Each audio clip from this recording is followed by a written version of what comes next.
ముఖ్యమంత్రి గారు ఏమన్నారంటే కేవలం విజయవాడకే కాదు, మన రాజధానికి అమరావతికి, అలాగే ఆంధ్రప్రదేశ్‌లో ఉన్నటువంటి అన్ని పట్టణాలకి మనం స్మార్ట్ పవర్ గ్రిడ్‌ని పెట్టాలి అన్నారు. అంతేకాకుండా ఇక రాను రాను మొత్తం ఆంధ్రప్రదేశ్ అంతా కూడా స్మార్ట్ పవర్ గ్రిడ్‌ని తీర్చిదిద్దాలి.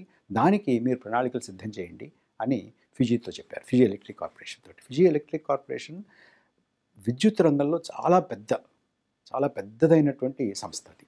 మిత్సుబిషి ఇప్పటికే కొంత పెట్టుబడులు ఆంధ్రప్రదేశ్ రాష్ట్రంలో ఉన్నాయి. ఇక ముందు ముందు చాలా పెద్ద ఎత్తున పెట్టుబడులు తీసుకురావడానికి మేము సంకల్పించామనేటువంటి మాట చెప్పారు.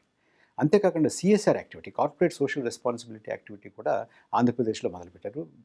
విశాఖపట్నంలో ఉన్న ఆంధ్ర యూనివర్సిటీలో జాపనీస్ భాషని బోధించడానికి అక్కడ ఒక సెంటర్‌ని నెలకొల్పడానికి కూడా వారు కొంత పెట్టుబడిని పెడతాము, కొంత మూలధనాన్ని సమకూరుస్తాం అనేటువంటి మాట కూడా ముఖ్యమంత్రి గారితో చెప్పారు. అంతేకాకుండా మిత్సుబిషి మన వ్యవసాయ రంగంలో ఉన్నటువంటి ఉత్పాదకతని బాగా పెంచేలాగా, అంటే ఇప్పుడున్న దానికన్నా దాన్ని రెండింతలు చేసేటటువంటి ప్రయత్నం మేము చేస్తాము. దానికి కావాల్సినటువంటి సహాయ సహకారాల్ని, ముఖ్యంగా సాంకేతిక పరంగా ఉన్నటువంటి సహాయ సహకారాల్ని అందజేస్తామని చెప్పారు.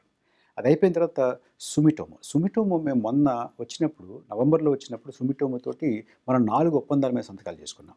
ఆ 4 ఒప్పందాల మీద సంతకాలు చేసుకున్న తర్వాత అప్పటినుంచి ఇప్పటి వరకు జరిగినటువంటి ప్రగతి ఏమిటని సుమిటోమో వారే మనకి చెప్పారు.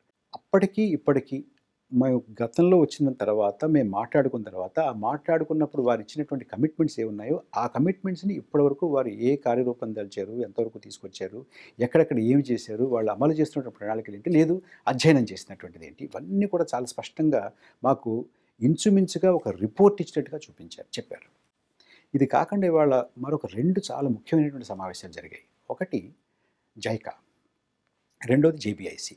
ఈ 2 కూడా పెద్ద ఎత్తున ప్రపంచవ్యాప్తంగా పెట్టుబడులు పెట్టేటటువంటి సంస్థలు. జపాన్ దేశం నుంచి ప్రభుత్వ సహకారంతో పెట్టుబడులు పెట్టేటువంటి సంస్థలు. అంతేకాకుండా వీరు భారతదేశంలోనూ, ఆంధ్రప్రదేశ్‌లోనూ, ఇక్కడ జపాన్‌లోనూ ఉన్నటువంటి ప్రైవేటు సంస్థలకు కూడా డబ్బిచ్చి, అప్పుగానో లేకపోతే గ్రాంట్‌గానో ఇచ్చి మన దేశంలోనూ, మన రాష్ట్రంలోనూ పెట్టుబడులు పెట్టడానికి ప్రోత్సహిస్తాయి.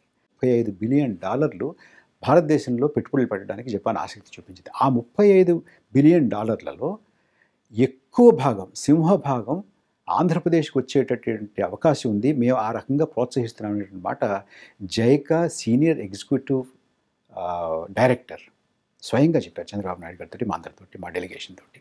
అలాగే జేబీఐసీ వారైతే మన రాజధానిలోను, అలాగే మన నీటిపారుదల ప్రాజెక్టుల్లోనూ, అట్లాగే మనకున్నటువంటి ఫుడ్ ప్రాసెసింగ్ సెక్టర్‌లోను, అలాగే మనకున్నటువంటి చిన్న పరిశ్రమలకు కూడా మేము ఎంతో అంతో సహాయం చేసి మీ పారిశ్రామిక అభివృద్ధికి, మీ వ్యవసాయ అభివృద్ధికి, మీ నీటిపారుదల రంగం అభివృద్ధికి, మీ రాజధానికి, వీటన్నిటికీ కూడా మేము సహకరిస్తాము అనేటువంటి మాట చెప్పారు. అంతేకాకుండా ఈ జేబీఐసీ, జైకా, సుమిటోమో, మిత్సుబిషి వీరందరూ కూడా Visakhapatnam Chennai industrial corridor, Bengaluru Chennai industrial corridor, Krishnapatnam మీదుగా వెళ్ళేటువంటివి.